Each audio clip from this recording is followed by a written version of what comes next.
My name is Alex. I'm 32, and I used to think I was a good judge of character. I trusted people easily, loved deeply, and believed that honesty was something you could feel.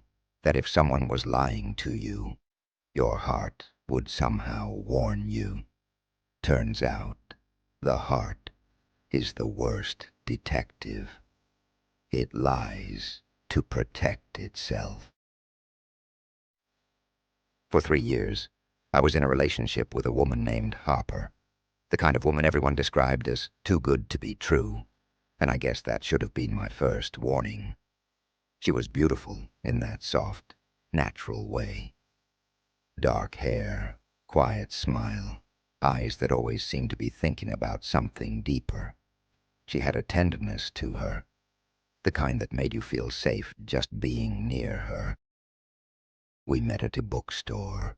She was standing in the aisle, flipping through a poetry book, and I made a joke about how no one actually reads poetry anymore. She gave me that half-annoyed, half-amused look that women give men who think they're funnier than they are. But she laughed, and that laugh was enough to make me want to hear it again. For the first 2 years, everything was perfect. Quiet mornings, late-night drives, small road trips, cooking dinner together, falling asleep, watching movies, the kind of love that feels easy, the kind you don't question. But the cracks started small. They always do. It began with late nights at work. Harper was a nurse and her schedule could get unpredictable, so I didn't think much of it. But suddenly her double shifts became frequent. Then came the locked phone, the private calls, the hours when she disappeared without a believable explanation. Her smile changed too. It felt borrowed, like it wasn't really meant for me anymore. Still, I trusted her. That's the stupid thing. You trust because you want to, not because it makes sense. One night she said she had to cover a night shift.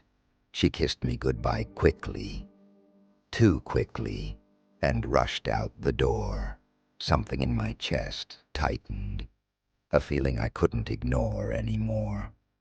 I looked at the table and noticed she'd left her ID badge. Without it, she couldn't even enter the hospital. That was the moment everything inside me cracked. I grabbed my keys, sat in my car, and told myself I wasn't going to follow her, that it was wrong, that I needed to trust her. But trust doesn't grow when it's being tested.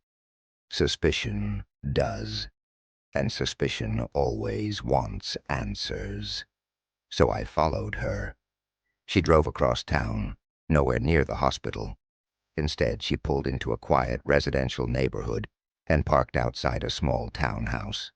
The lights were dim, but inside, I saw silhouettes moving.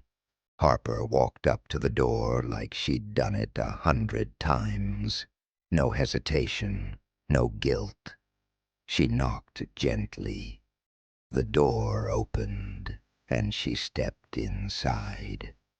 My heart didn't break.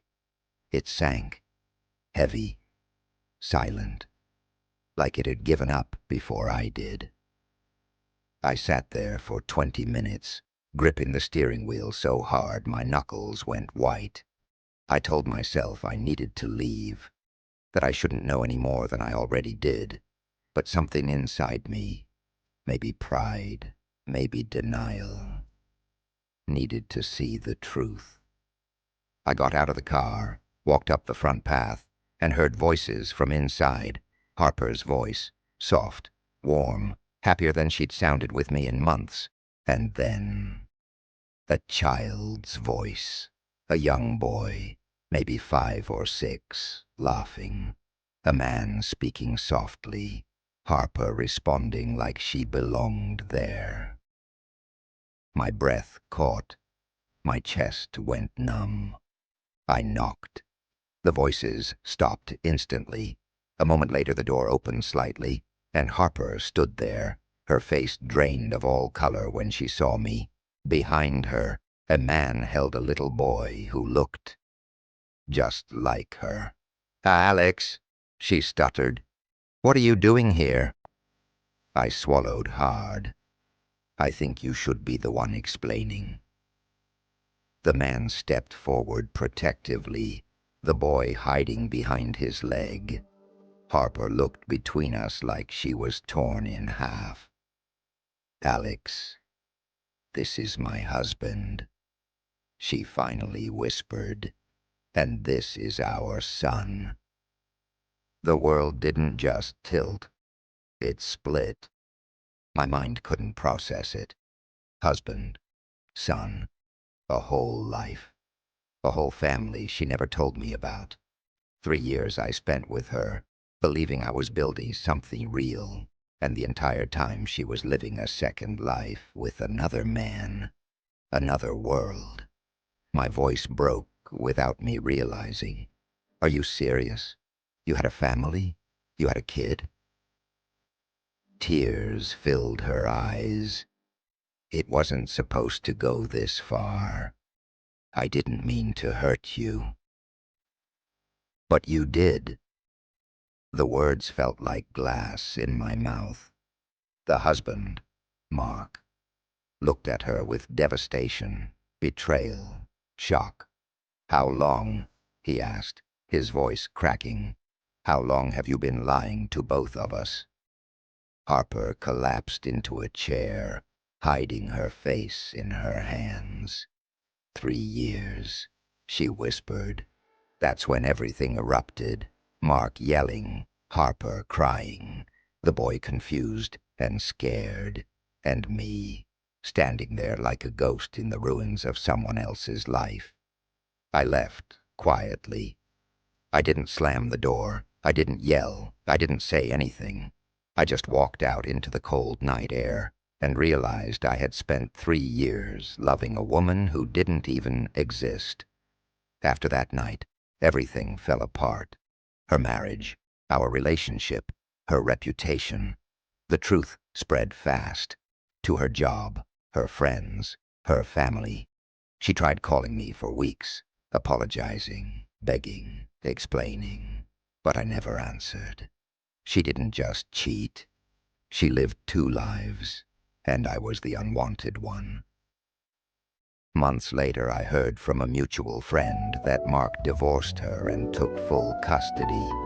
She moved to another state, trying to start over. And maybe she deserves a chance to rebuild. Maybe everyone does. But me? I learned the hardest lesson a person can learn. Sometimes the person you love isn't who they say they are. Sometimes they're someone else entirely. And sometimes you're just the second life they never planned to keep. And the scariest part? If I hadn't followed her that night, I would still be living in her lie.